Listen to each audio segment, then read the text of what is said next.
के नेता और पूर्व में जिला स्तर के पदाधिकारी रहे संजीव तिवारी, जो पैथोलॉजी का संचालन मेडिकल कॉलेज के सामने करते हैं, वह और उनके भतीजे उपेंद्र तिवारी ने एसपी कार्यालय पहुंचकर लिखित शिकायत अतिरिक्त पुलिस अधीक्षक प्रशांत चौबे को दी, जिसमें उन्होंने बताया कि उपेंद्र तिवारी पैथोलॉजी बंद करने के बाद कर्मचारियों को डंडापुरा क्षेत्र में छोड़ने के लिए 4 पहिया वाहन से जा रहे थे।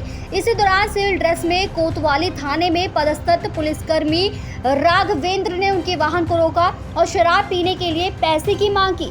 पैसा न देने की सूरत में राघवेंद्र ने मारपीट की। इसी बीच में उनके दूसरे पुलिसकर्मी साथी सोनी भी मौके पर आ गए, उन्होंने भी उनके साथ मारपीट की। इस बात की जानकारी उपेंद्र ने अपने परिवार के सदस्यों को दी। परिजन जब मौके पर पहुंचे तो संजीव तिवारी और उनके भाई के साथ भी पुलिस द्वारा मारपीट की गई। सूचना मिलने के बाद कोतवाली थाना टीआई मनोज दुबे मौके पर पहुंचे। उपेंद्र का मेडिकल कराया गया। उपेंद्र ने बताया कि पुलिसकर्मी अपने दोनों अन्य पुलिसकर्मियों को बचाने के लिए प्रयास कर रहे हैं, उनका मेडिकल नहीं कराया गया है, इसलिए हम अपनी शिकायत लेकर एसपी के पास आए हैं। उनका कहना है कि सत्तारूढ़ पार्टी से जुड़े हुए हैं, जब हमारे साथ यह व्यवहार हो रहा है तो आम आदमियों के साथ क्या हालात होंगे। मेरा नाम उपेंद्र तिवारी है। मैं अपनी दुकान बंद करके डंडापुरा साइड अपने कर्मचारी को छोड़ने जा रहा था 11:30 बजे। तो मुझे सिविल ड्रेस में एक पुलिस वाले ने रोका, हाथ देके। मैं रुका तो उन्होंने मेरे साथ बदतमीजी की और मुझसे पैसे मांगे दारू पीने के लिए। मैंने मना किया तो उन्होंने मेरे ऊपर हाथ उठाया और इस बीच मेरे घर वाले पापा वगैरह आ गए थे। उन्होंने उनके साथ भी बदतमीजी की और उन पर भी हाथापाई करी और फिर टीआई साहब आ गए थे तो उनको फिर थाने ले जाया गया। लेकिन मेरा मेडिकल हुआ और उन लोगों का कोई मेडिकल नहीं हुआ।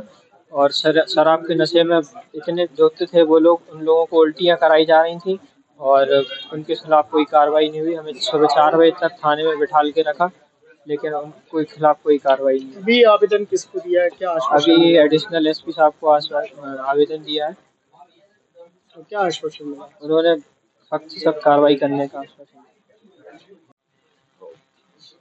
भैया क्या मामला हुआ है कल और पूरे घटनाक्रम में क्या निष्कर्ष निकल के सामने आया? उपेंद्र हमारा भतीजा है, इसका फोन आया 11 बजे के आसपास कि 2 पुलिस वाले मुझे रोक के मारपीट कर रहे हैं मेरे साथ। तो हम लोग, मैं और मेरा छोटा भाई, हम लोग जो है हमारे घर में शादी है तो हम जाग रहे थे, घर पे काम कर रहे थे। तो जैसे ही इसका फोन आया तो हम घर से घटनास्थल के लिए गए। तो वहाँ पे हमने देखा कि राघवेंद्र और वो सोनी, क्या नाम, सचिन सोनी, ये दोनों इन लोगों के साथ मारपीट कर रहे थे। तो पता चला कि ये अपने हमारी मेडिकल स्टोर है अल्फा मेडिकल के नाम से, मेडिकल कॉलेज के सामने। तो अपने मतलब 11:30 बजे करीब मेडिकल बंद करके स्टाफ को छोड़ने डंडापुरा साइड जा रहा था। तो जो नितिन, क्या नाम है, राघवेंद्र ने इनको हाथ दिया मोटरसाइकिल से, उनकी गाड़ी रोक ली। गाड़ी रोकने के बाद जो है इन्होंने पूछा, भाई गाड़ी क्यों रोकी? बोले कि पैसे निकालो। मैंने कहा किस बात के पैसे? बोले कि शराब पीना है हमें। इतने में वो सोनी आ गया। तो सोनी ने जो है एकदम से हाथ पकड़ के और इनके साथ मारपीट चालू कर दी दोनों ने। और जब हमने आके देखा तो मारपीट कर रहे थे, और जैसे ही हम लोग आए तो हमारे साथ भी झूमा झट की मारपीट की दोनों लोगों ने। और काफ़ी इनका स्टाफ आ गया 5-10 मिनट बाद।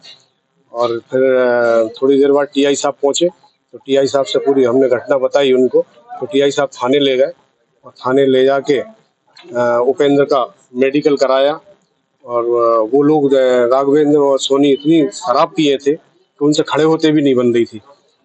और बार बार जो है स्टाफ द्वारा हमारे के, यार वो हो गया, ठीक है, अनजाने में हो गया, कोई कार्रवाई मत करो, नौकरी बहुत मुश्किल से मिलती है।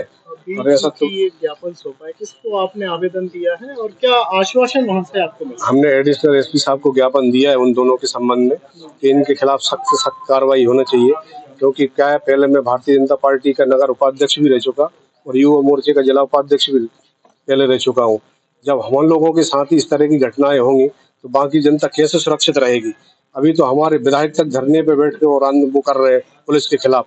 जब विधायकों की ये हाल है तो हम लोगों की तो हम क्या उम्मीद कर सकते हैं पुलिस से? तो हम तो न्याय चाहते हैं। इस पूरे मामले में क्या देखने को आता है, क्या लगता है आपको कि पुलिस की निष्क्रियता, गुंडागर्दी या मनमानी, क्या समझते हैं? पुलिस की बहुत जबरदस्त गुंडागिर्दी है साहब। तो 4 बजे तक हम लोगों को थाने में बिठा के रखा और उन दोनों का इतनी भयंकर शराब पिए थे और उनको उल्टियाँ कराते रहे स्टाफ के लोग, और उनका मेडिकल कराने तक नहीं ले गए कि इनको मेडिकल कराने में अल्कोहल ना आ जाए। इनको मतलब 11-11:30 बजे से लेकर कंटिन्यू उल्टियाँ कराई इन्होंने और दोनों लोगों को वहां से भगा दिया। ये एक शिकायत आई है उपेंद्र तिवारी की। उपेंद्र तिवारी का ऐसा कहना है कि ये 4 लड़के कार से जा रहे थे, अचानक राघवेंद्र और सचिन सोनी जो आरक्षक है कोतवाली के, इन लोगों ने सिविल ड्रेस में रोका और रोकने के बाद इनकी हुज्जत हुई। फिर इन्हें कुछ लोगों को और बुलाया, तो उसके बाद इन लोगों का आपस में विवाद हुआ, मारपीट हुई। इनका ऐसा कहना है कि शराब के नशे में थे वो। टीआई कोतवाली भी पहुंच गए थे स्पॉट पे और उन्होंने एमएलसी वगैरह इनकी कराई है। इसमें सीएसपी को प्राथमिक जांच के लिए लिखा है, 3 दिवस के अंदर वो रिपोर्ट देंगे इसकी। और इसमें सारे फैक्ट की जानकारी हम लोग लगातार ले रहे हैं। कुछ वीडियो फुटेज भी उन्होंने दिखाया है, तो वो सब हम लोग रिकॉर्ड में ले रहे हैं। आरक्षक का पक्ष भी सुना गया है, उनके द्वारा भी कुछ घटना बताई गई है। जो वस्तुस्थिति है, जो साक्ष्य के आधार पर जो स्थिति स्थापित होगी, उसके आधार पर इसमें कार्रवाई की जाएगी। जैसा कि प्रथम दृष्टया बताया गया है, अगर ये कृत्य इस प्रकार से किया गया तो ये गंभीर कृत्य है और इस पर निश्चित तौर पर गंभीर कार्रवाई की जाएगी।